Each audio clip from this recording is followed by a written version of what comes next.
الله الرحمن الرحيم وسارعوا إلى مغفرة من ربكم وجنة عرضها السماوات والأرض أعدت للمتقين. وعن أبي هريرة رضي الله تعالى عنه أنه قال قال رسول الله صلى الله عليه وسلم إذا مات الإنسان انقطع عنه عمله إلا من ثلاثة إلا من صدقة جارية أو علم ينتفع به أو ولد صالح يدعو له. وقال رسول الله صلى الله عليه وسلم القيس من دان نفسه وعمل لما بعد الموت والعاجز من أتبع نفسه هواها وتمنى على الله أو كما قال رسول الله صلى الله عليه وسلم صدق الله مولانا العظيم وصدق رسوله النبي الكريم ونحن على ذلك من الشاهدين والشاكرين والحمد لله رب العالمين. اللهم صل على محمد وعلى آل محمد كما صليت على إبراهيم وعلى آل إبراهيم إنك حميد مجيد. اللهم بارك على محمد وعلى آل محمد كما باركت على إبراهيم وعلى آل إبراهيم إنك حميد مجيد. সম্মানিত মুসল্লিয়ান কিরাম, বিরাদারান ইসলাম, মহান আল্লাহ পাকের দরবারে লাখ কোটি শুকর যে তিনি আমাদিগকে হাজারো নিয়ামত দিয়ে ঢেকে রেখেছেন, যা আমরা গণনা করেও শেষ করতে পারবো না। সব থেকে বড় নিয়ামত আল্লাহ আমাদেরকে দিয়েছেন দ্বীন ইসলাম, কোরআন পাক কারীম, হেদায়েত আল্লাহ আমাদেরকে দান করছেন। এটা যদি আমরা না পেতাম, দুনিয়ার সবই পেলাম কিন্তু আমরা হেদায়েত পেলাম না, ঈমান ও ইসলামের দৌলত আমরা পেলাম না, তাহলে চিরস্থায়ী সে আপনার ব্যর্থ হবে এবং সে চিরস্থায়ী জাহান্নামী হবে।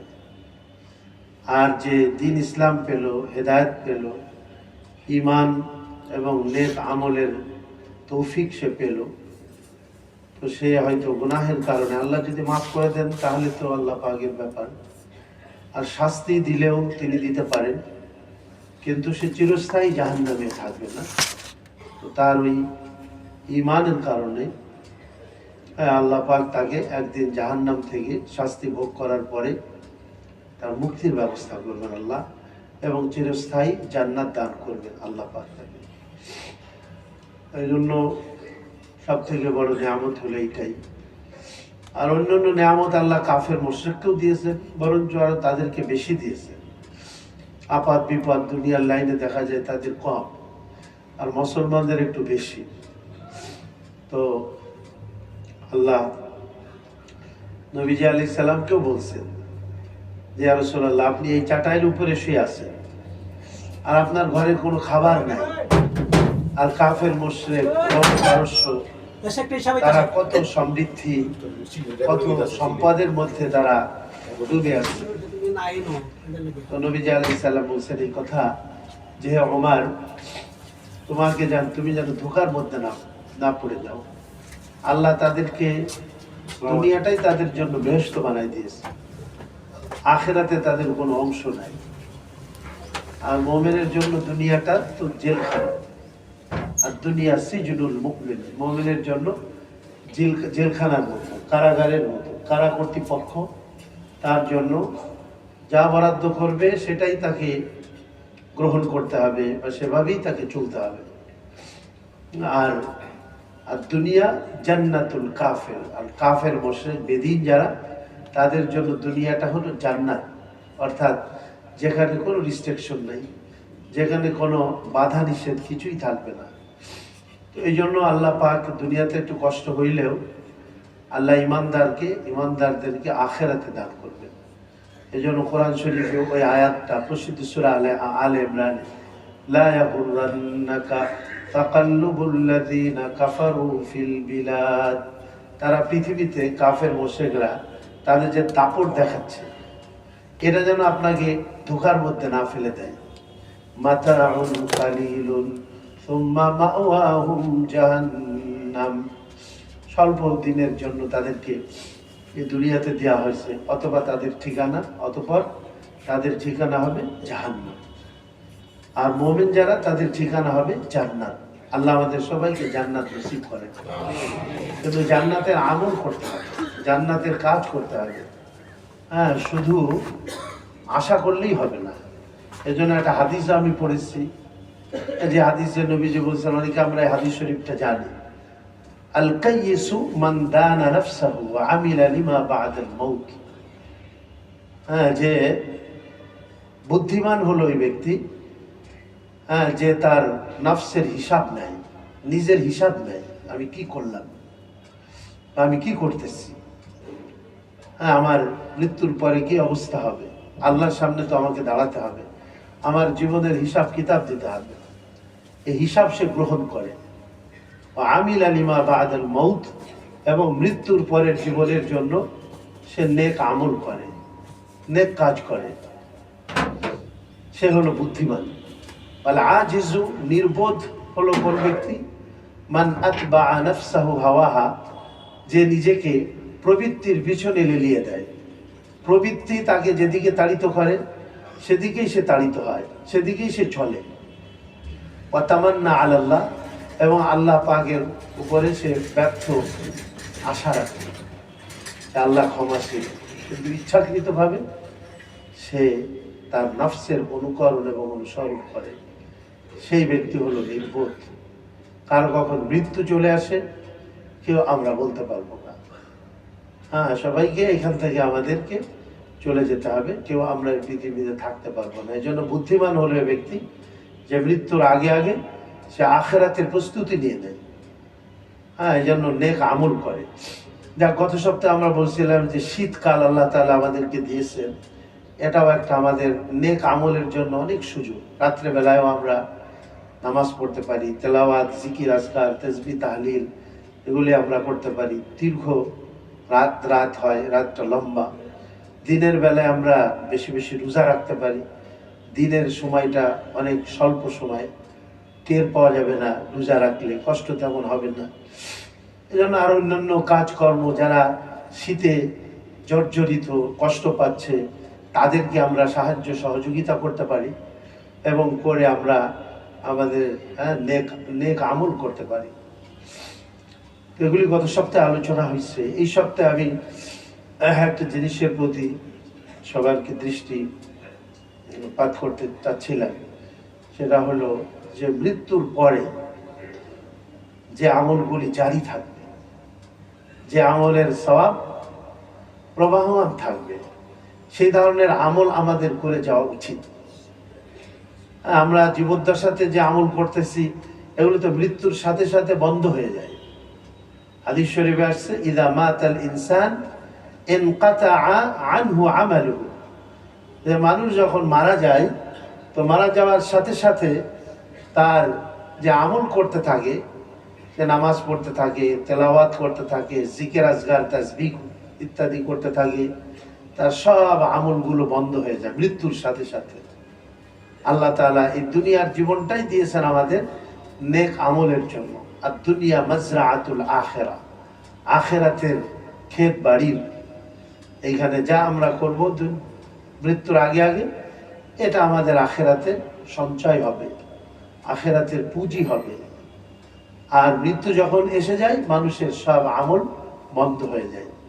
কিন্তু কিছু আমল যেটা মৃত্যুর পরেও সে কবরে বসে বসে তার সওয়াব এবং তার নেকি পাইতে থাকে, তার আমল নামার মধ্যে এটা অ্যাড হইতে থাকে, যেটা সে জীবদ্দশাতে যদি সে করে যেতে সক্ষম হয়, তাহলে মৃত্যুর পরে কিয়ামত পর্যন্ত এর সওয়াব এবং এর নেকি সে পেতেই থাকে। হ্যাঁ, এটা আর কখনো বন্ধ হয় না। এরকমের কিছু আমল আছে, এগুলি নিয়ে আমরা যৎসামান্য একটু আলোচনা করতে চাইছি। এক হাদিসে নবীজি বলছেন 7টা আমলের কথা। সাবআতুন, 7টা আমল আছে এমন, ইয়াজরি লিল আবদে আজরুহুন্না, যে যার সওয়াব বান্দার জন্য সবসময় জারি থাকে, প্রবাহমান থাকে। অহুয়া ফি কবরিহি, অথচ সে কবরে চলে যায় কিন্তু তারপরেও সেটা প্রবাহমান থাকে। 1 নম্বর বলছেন মান আল্লামা ইলমান, কাউকে কোনো ভালো জ্ঞান দিয়ে গেল, ভালো জ্ঞান তাকে দিয়ে গেল, এলেম শিক্ষা দিয়ে গেল, যে এলমের দ্বারা, যে জ্ঞানের দ্বারা সে উপকৃত হয়, নেক হয়, ভালো হয়। যেটা অন্য হাদিসে আছে ইলমিন ইউনতাফাউ বিহি, এমন ইলম যার দ্বারা মানুষ উপকৃত হয়। এই ধরনের এলেম যদি সে কাউকে দিয়ে যেতে পারে, তাহলে এটা একজনকে কোরআন শিখাই গেল, একজনকে দ্বীনি তালিম দিয়ে গেল, সে তার দ্বারা উপকৃত, সে আর একজনকে শিখালো, সে আর একজনকে শিখালো, এইভাবে তার ধারাবাহিকতা যে চলতে থাকলো এইটা। এই জন্য আর এক হাদিসে নবীজি বলছেন মান আল্লামা ইলমান ফালাহু আজরু মান আমিলা বিহি, যে কাউকে এলেম শিখাই গেল, যে অন্যরা তার ওই শিক্ষার কারণে আমল করতেছে, তো তার ওই আমলের সওয়াব সে ওই প্রথম ব্যক্তি যে শিখিয়ে গেছে সে এইটা প্রবাহমান থাকবে, জারি থাকবে। লা ইয়ানকুসু মিন আজরিল আমিল, যে আমলকারী তার আজর থেকে কম করা হবে না, বরঞ্চ তাকেও যেভাবে দেয়া হবে, আর প্রথম যে ব্যক্তি শিখিয়ে গেছে তাকেও ওই পরিমাণ আল্লাহ তাআলা দান করবে। 2 নম্বরে আও আজরা নাহারান, কোন নহর জারি করে গেল, খনন করলো, খাল খনন করলো, নহর বা কোনো নদী খনন করলো, এই যে আমাদের লেক, এটা এ ধরনের খনন করলো, যার পানির দ্বারা মানুষ, প্রাণী, পশু পাখি তার পানির দ্বারা উপকৃত হচ্ছে, তার পানির দ্বারা মানুষ কৃষি কার্যাবলী সম্পাদন করছে, সেচ প্রকল্প তার মাধ্যমে তারা গ্রহণ করে কৃষি খাদ্য খাবার তারা উৎপাদন করতেছে, যে খালের মাধ্যমে, যা নাহর নদীর মাধ্যমে। এ ধরনের কেউ যদি খনন করে যায়, এটাও তার মৃত্যুর পরে যত মানুষ এখান থেকে উপকৃত হবে, যত পশু পাখি প্রাণী এর দ্বারা উপকৃত হবে, সে তার সওয়াব পেতে থাকবে। 3 নম্বরে নবীজি বলছেন আও হাফারা বিরান, কোন কূপ খনন করে গেল, টিউবওয়েলের ব্যবস্থা করে গেল। যেমন আপনারা মাশাআল্লাহ অনেকেই সাড়া দিয়েছেন আমাদের এখানে ডিপ টিউবওয়েলের ব্যাপারে, মানুষের জন্য পানির ব্যবস্থা করে গেল। হাফারা বিরান, কোনো আপনার কূপের ব্যবস্থা করে গেল, নলকূপ বা কোনো কুয়া, এ ধরনের কিছু ব্যবস্থা করে গেল। আগের কালে ওগুলি ছিল। তো এক ব্যক্তি রাস্তা দিয়ে চলতেছে, প্রচন্ড পিপাসিত। হাদিসে পাকে নবীজি বলেছেন এত পিপাসিত সে পানি কোথাও খুঁজে পাচ্ছে না, একটা কূপ পেল, সেখান থেকে সে কূপের মধ্যে নামলো এবং নেমে সেখান থেকে সে কি করলো, ওই পানি ওখান থেকে উঠিয়ে পানি পান করলো। তারপরে পাশেই দেখতে পেল একটা পিপাসিত কুকুর, সে পিপাসায় সে ময়লা চাটতেছে, পানির জন্য সে এরকম অত্যন্ত ব্যাকুল। তখন ওই লোকটি দেখে চিন্তা করলো, আমি যেমন পিপাসায় বা তৃষ্ণায় কাতর ছিলাম, এই প্রাণীটিও কুকুর, সেও এরকম পিপাসায় কাতর হয়ে গেছে। সে তখন ওই কুকুরটির প্রতি দয়াদ্র হয়ে তাকেও ওখান থেকে পানি উঠিয়ে ওই কুকুরকে পানি পান করালো এবং কুকুর তার তৃষ্ণা নিবারণ করলো। তা হাদিসে পাকে নবীজি বলছেন আল্লাহ তাআলা এই ব্যক্তির জন্য তার মাগফিরাত এবং ক্ষমা করে দিলেন আল্লাহ তাকে। আবার অন্য হাদিসে পাওয়া যায় একজন নিকৃষ্ট মহিলা, সে একটা পিপাসিত কুকুরকে পানি পান করিয়েছিল, তার ওই পায়ের বোঝা দিয়ে কূপের মধ্য থেকে পানি উঠায় তাকে পানি পান করিয়েছিল। নবীজি আলাইহিস সালাম বলছেন এই কাজটা আল্লাহ পাকের কাছে এত পছন্দনীয় হয়েছে যে আল্লাহ ওই নিকৃষ্ট মহিলার ওই গুনাহকে মাফ করে দিয়ে আল্লাহ তার জন্য মাগফিরাতের ফয়সালা করে দিলেন আল্লাহ সুবহানাহু ওয়া তাআলা। তো এই ধরনের কূপের কেউ যদি ব্যবস্থা করে দেয় যার থেকে মানুষ উপকৃত হচ্ছে এবং অন্যান্য আল্লাহ পাকের সৃষ্টি জীব তারাও তার থেকে উপকৃত হচ্ছে। 4 নম্বর নবীজি বলছেন আও গারাসা নাখলান, কোন বৃক্ষ রোপণ করে গেল, বিশেষ করে ফলদার বৃক্ষ, যার ফলের থেকে মানুষ উপকৃত হয়, পশু পাখি তারাও সেই ফল থেকে উপকৃত হচ্ছে, তাদের ক্ষুধা নিবারণ করছে। এই ধরনের বৃক্ষ কেউ যদি রোপণ করে যায়, নবীজি বলছেন মা মিন মুসলিমিন ইয়াগরিসু গারসান ইল্লা কানা মা উকিলা মিনহু সাদাকাতুন, কোন মুসলমান একটা বৃক্ষ রোপণ করে গেল, তো তার থেকে যা খাওয়া হয়, মানুষ খাক আর অন্যান্য প্রাণী খাক, তাহলে এটা তার জন্য সদকা হিসাবে আল্লাহ পাকের দরবারে মঞ্জুর হয়ে যায়, কবুল হয়ে যায় সদকা হিসাবে। ওমা সুরিকা মিনহু লাহু সাদাকাতুন, চুরি করছে কেউ ওই গাছের থেকে ফল চুরি করলো, তাহলে দেখা গেল ওই যে চুরি করলো এটাও ওই যে ব্যক্তি এই বৃক্ষটা রোপণ করছে তার জন্য সাদকা হিসাবে আল্লাহ তাআলা কবুল করে নেন। তারপরে নবীজি আরো বলছেন আমা আকালা সাবউ মিনহু লাহু সাদকাতুন, কোন বিশেষ করে জঙ্গলের মধ্যে বা কোনো ধুধু প্রান্তরে সেখানে একটা এ ধরনের কোনো গাছ আছে, দেখা যায় অনেক হিংস্র প্রাণী, এটাকে সাবউ বলা হয়, সাবউন, হিংস্র প্রাণী এসে সেখান থেকে কি খেয়ে গেল, কিছু ফল খেয়ে গেল, গাছের নিচেই ফল পড়ে, ফলদার বৃক্ষের নিচে, তার থেকে তো নবীজি বলছেন লাহু সাদাকাতুন, ওই যে আপনার হিংস্র প্রাণীও ওই ফল থেকে উপকৃত হলো, যে ব্যক্তি বৃক্ষটা রোপণ করছে তার জন্য এটা সাদকা হয়ে গেল। সুবহানাল্লাহ। ওমা আকালাতিত তায়রু ফালাহু সাদাকাতুন, এবং পশু পাখিগুলিও কি করলো, তার থেকে খেলো, এটাও তার জন্য সাদকা হইল। সুবহানাল্লাহ বিহামদি। আর 5 নম্বর হলো বানা মসজিদান, কোন ব্যক্তি মসজিদ নির্মাণ করলো, সে একাই নির্মাণ করতে পারে অথবা নির্মাণে সে সহযোগিতা করলো, রডের ব্যবস্থা করলো, সিমেন্টের ব্যবস্থা করলো, ইট বালু ইত্যাদির ব্যবস্থা করলো। তো নবীজি বলছেন মান বানা মসজিদান লিল্লাহি, যে আল্লাহর জন্য কোন ঘর মসজিদ তৈরি করলো, বানাল্লাহু লাহু বাইতান ফিল জান্নাহ, আল্লাহ তার জন্য জান্নাতের মধ্যে একটা প্রাসাদ নির্মাণ করে দেন আল্লাহ তার জন্য। সুবহানাল্লাহ। তো কাজেই এই ধরনের মসজিদ নির্মাণ করলো অথবা মাদ্রাসা নির্মাণ করলো, তো এগুলির সওয়াব ওই যে ব্যক্তি নির্মাণকারী, নির্মাতা যিনি বা সাহায্যকারী সহযোগিতাকারী, তিনি যদিও কবরে চলে গেছেন কিন্তু এর সওয়াব ওই কবরে বসে বসে পেতে থাকে। সুবহানাল্লাহ। আর 6 নম্বর নবীজি বলছেন আও ওয়ারাসা মুসহাফান, মুসহাফ মানে কোরআন শরীফ, কাউকে কোরআন শরীফ দিয়ে গেল, তিনি কোনো কিতাব কোনো প্রতিষ্ঠানে দিয়ে গেল বা কাউকে দিয়ে গেল, দেখা গেল ওই প্রতিষ্ঠানের ছাত্ররা তারা ওই কিতাব থেকে উপকৃত হচ্ছে, ওই মুসহাফ থেকে তারা উপকৃত, ওই কোরআন তেলাওয়াত তারা করতেছে, তো এর সওয়াব ওই যে কোরআন শরীফ যিনি দানকারী তিনি কি করেন, তিনি পাবেন। সুবহানাল্লাহ। সৌদি সরকার অনেক সময় দেখা যায় বিভিন্ন দেশের কোরআন শরীফ দেয়, তাফসীর দেয়, তরজমা দেয়, এগুলি কাবা শরীফে দেখা যায় বিভিন্ন ভাষায় আপনার তারা বিভিন্ন জায়গায় রেখে দিয়েছে, বিভিন্ন দেশের হাজিরা বা উমরাকারীরা তারা সেগুলি পড়তেছে। তো যিনি এটার ইন্তজাম করেছেন, ব্যবস্থা করেছেন, তাহলে এর সওয়াব কি, উনি যদিও উনি হয়তো দুনিয়ার থেকে চলে গেছেন কিন্তু এর সওয়াব পেতে থাকবেন। সুবহানাল্লাহ বিহামদি।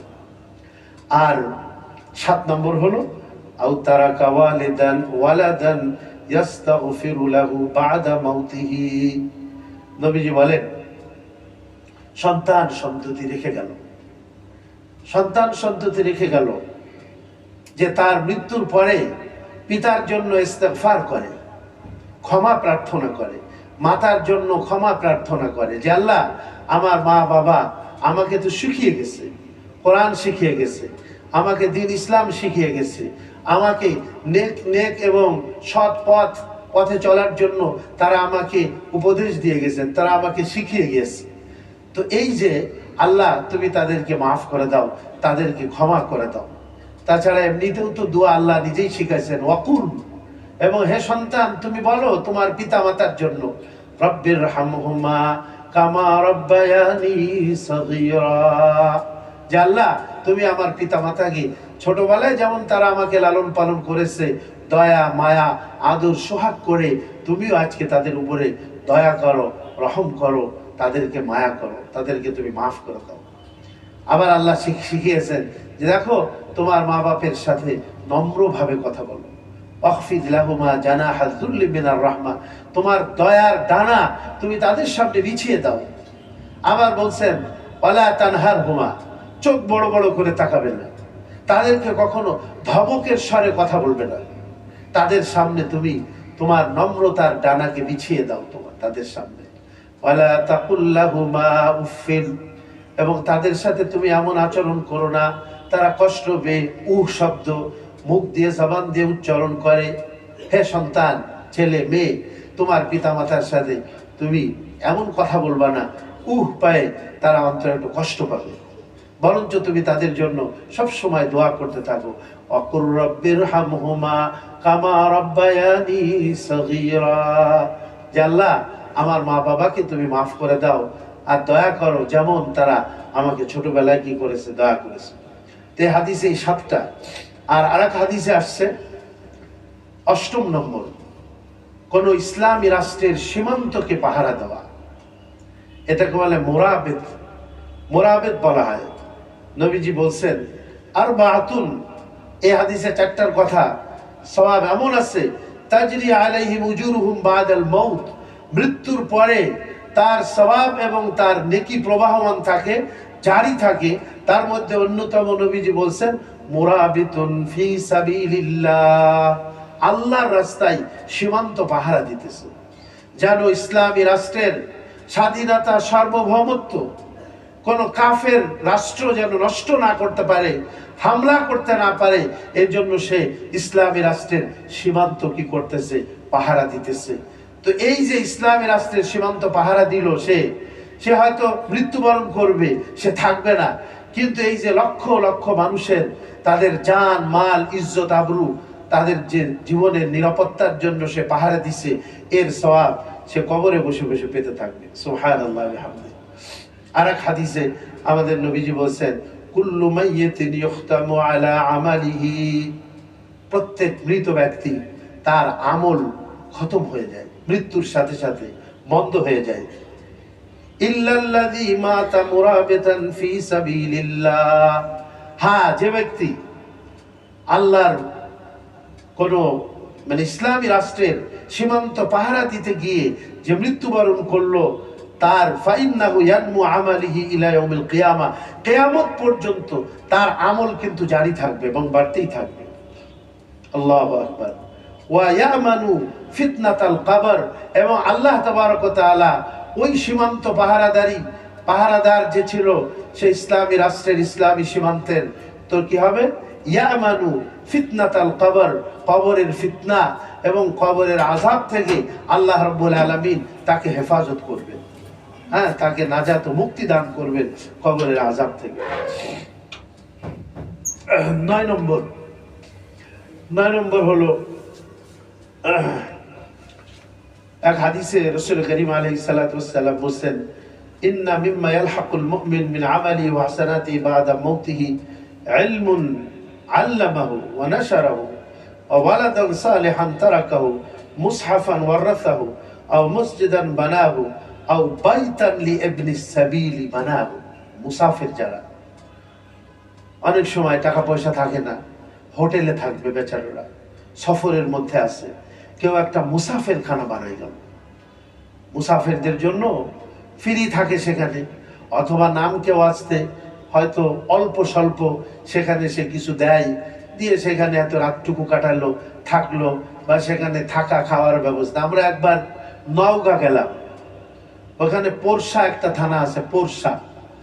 তা আমরা ওইখানে পোরশাতে গিয়ে দেখলাম যে মাশাআল্লাহ ওইখানে মেহমানখানা, তো মেহমানখানার অল্প স্বল্প নেয় অথবা নেয়ও না, যে 3 দিন পর্যন্ত সেইখানে থাকা এবং তারা আপ্যায়ন করে, মেহমানের আপ্যায়ন এ সম্পূর্ণ ফ্রি। সুবহানাল্লাহ। তাদের পূর্বপুরুষরা হয়তো বানিয়ে গেছে এবং এই মেহমানখানার জন্য অনেক জায়গা তারা অক্ষ করে গেছে, এবং সেইখানের ইনকাম দ্বারা তাদের এই মেহমানখানা চলে, মাশাআল্লাহ। তো নবীজি বলছেন যে ধরনের মেহমানখানা বাইতান লিইবনিস সাবিলি বানাহু, ইবনুস সাবিল মানে মুসাফির, মুসাফিরের জন্য যদি এই ধরনের মুসাফির খানা বা কোনো ঘর তৈরি করে যায়, তো আল্লাহ রাব্বুল আলামিন তাকেও কি করবেন, ওই মৃত্যুর পরে ওই সওয়াব এবং ওই নেকি তার কবরের ভিতরে কিয়ামত পর্যন্ত জারি থাকবে, সুবহানাল্লাহ। আর 10 নম্বর হলো দাওয়াত দেওয়া। একজন মানুষকে আমি দাওয়াত দিলাম, মান দাআ ইলা হুদান কানা লাহু মিনাল আজরি মিসলা উজুরি মান তাবিআহু, যে কাউকে কোনো ভালো কাজের দিকে দাওয়াত দিল, আহ্বান করলো, নামাজের দিকে আহ্বান করলো, কোনো ভালো উত্তম চরিত্রের দিকে তাকে কি করলো, আহ্বান করলো, ভালো কোনো কাজের দিকে তাকে দাওয়াত দিল, নবীজি বলেন কানা লাহু মিনাল আজরি মিসলা উজুরি মান তাবিআহু, তার ওই দাওয়াতে এবং তার আহ্বানে সাড়া দিয়ে যত মানুষ ওই নেকির কাজটা করবে, ওই কাজটা করবে, তারা তো নেকি পাবেই, আর এদের সকলের সওয়াব ওই আহ্বানকারী এবং ওই যে দাঈ তাকে আল্লাহ রাব্বুল আলামিন দান করবেন। লা ইয়ানকুসু যালিকা মিন উজুরিহিম শাইআ, ওই যারা আমলকারী, ওই আমলকারীদের আমল থেকে বিন্দু পরিমাণও নেকি আল্লাহ তাআলা কমাবেন না, তাদেরকেও পরিপূর্ণ দান করবেন। আর ওই যে দাঈ, যে আহ্বানকারী, তাকেও আল্লাহ তাআলা পরিপূর্ণ নেকি দান করবেন।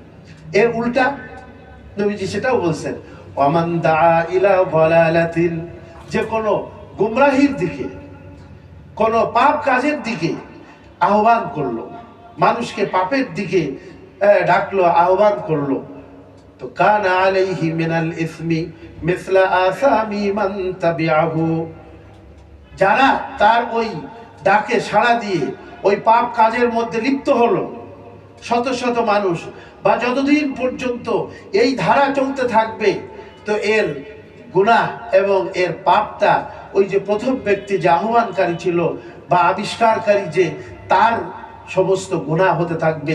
লা ইয়ানকুসু যালিকা মিন আসাবিহিম শাইআ, তাদের গুনাহের থেকে কম করা হবে না, বরঞ্চ এরাও যে পরিমাণ গুনাহের ভাগী হলো, ঠিক ওই প্রথম যে কাজটা উদ্ভাবন করেছে, সৃষ্টি করে গেছে, তো তাকেও ওই পরিমাণ গুনাহ কি করতে হবে, বহন করতে হবে। এই 10 প্রকার। আর এক হাদিসে যেটা আমরা সবাই জানি, যে নবীজি আলাইহিস সালাম বলেছেন, আল ইযা মাতাল ইনসানু ইনকাতা আনহু আমালুহু, যে মানুষ যখন মৃত্যুবরণ করে তার সমস্ত আমল বন্ধ হয়ে যায়। আর ওখানে 3টার কথা বলা আছে, ইল্লা বিন সালাসাতিন, 3টা আমল যেটা তার প্রবাহমান থাকে, জারি থাকে। ইল্লা বিন সাদকাতিন জারিয়াতিন, সাদকা মানে দান, আর জারিয়া মানে প্রবাহমান, প্রবাহমান দান। যেমন বলা হলো এই যে মসজিদ, মাদ্রাসা, এইগুলা সাদকায়ে জারিয়া, যেটার দ্বারা মানুষ উপকৃত। একটা রাস্তা করে দিল কেউ, একটা বৃক্ষ রোপণ করে এটা ওয়াকফ করে দিল, একটা জমি জনসাধারণের জন্য ওয়াকফ করলো, মুসাফির খানা বানিয়ে দিল, যেগুলি বলা হলো সাদকাতিন জারিয়া। এর ভিতরে অনেক কিছু চলে আসছে। প্রবাহমান সাদকার কেউ যদি ব্যবস্থা করে যায়, বলে এইটা মৃত্যুর পরে যতদিন পর্যন্ত ওই মসজিদ থাকবে, ওই জমিন থাকবে, বা ওই বস্তুটা বিদ্যমান থাকবে, ততদিন পর্যন্ত তার সওয়াব এবং নেকি ওই কবরে বসে বসে সে পেতে থাকবে, সুবহানাল্লাহ। যদি কিয়ামত পর্যন্ত থাকে তাও পেতে থাকবে, সাদকাতিন জারিয়াতিন। আর 2 নম্বরে ইলমি ইউনতাফাউ বিহি, যেটা বলা হয়েছে, এমন ইলম সে রেখে গেল যেটার দ্বারা মানুষ উপকৃত হয়। এজন্য নবীজি দোয়া করতেন, আল্লাহুম্মা ইন্নী আসআলুকা ইলমান নাফিআ, ও আল্লাহ আমি তোমার কাছে এমন ইলম চাইতেছি যেটা উপকারী, যেটা উপকার করে, এমন ইলম আমি তোমার কাছে চাই, এমন জ্ঞান তোমার কাছে চাইতেছি যে আমাকে উপকার করে এবং আমার মাধ্যমে হাজার হাজারো মানুষ তার দ্বারা উপকৃত হয়। এই এরকমের ইলম আমি তোমার কাছে চাইতেছি। ওয়া আউযু বিকা মিন ইলমিন লা ইয়ানফা, এবং এমন ইলম থেকে আমি তোমার কাছে পানা চাইতেছি যে ইলম বা যে জ্ঞান না আমাকে কোনো উপকার করতে পারে, না অন্য মানুষকে কি করতে পারে, কোনো উপকার করতে পারে। এজন্য নবীজি এখানে বলছেন ইলমিন ইউনতাফাউ বিহি, এমন ইলম যার দ্বারা মানুষ উপকৃত হতে পারে। আর 3 নম্বরে ওয়ালাদিন সালিহিন ইয়াদউ লাহু, নেককার সন্তান যদি রেখে যায় তাহলে সে আমার জন্য দোয়া করবে। এটা আমার কি একটা বিশাল একটা পুঁজি, এবং মৃত্যুর পরেও ওই নেক সন্তানের যত নেক আমল সে করবে এর সওয়াব আল্লাহ তাবারক ওয়া তাআলা ওই মা বাপের আমল নামার মধ্যে পৌঁছায় যাবে। এই জন্য আমাদের সন্তানদেরকে আমরা ভালো কাজ শিখাবো, তাদেরকে নেককার বানানোর জন্য আমরা কি করব, চেষ্টা করব। পরবর্তী ভাই ইনশাআল্লাহ তাআলা মহান আল্লাহ পাক আমাদের সবাইকে তৌফিক দান করেন। আমাদের নিজেদের জন্য যেন আমরা মৃত্যুর পরেও এরকমের নেক কাজ আমরা রেখে যেতে পারি, যার সওয়াব প্রবাহমান থাকবে, জারি থাকবে, মৃত্যুর পরেও আমরা যেন সেগুলি পেতে থাকি। আল্লাহ পাক আমাদের সবাইকে তৌফিক দান করেন। আমাদের দেশের জন্য যেন আল্লাহ পাক কল্যাণ এবং রহমতের ফয়সালা করেন, সেজন্য আমরা সবসময় গিয়ে দোয়া করব। আমাদের এই অত্র এলাকা, এইটা কত জন, ঢাকা 10, এইখানে আমাদের এই যে সামনে সংসদ নির্বাচন আমাদের সামনে, তো এখানে বিভিন্ন প্রার্থী আছে।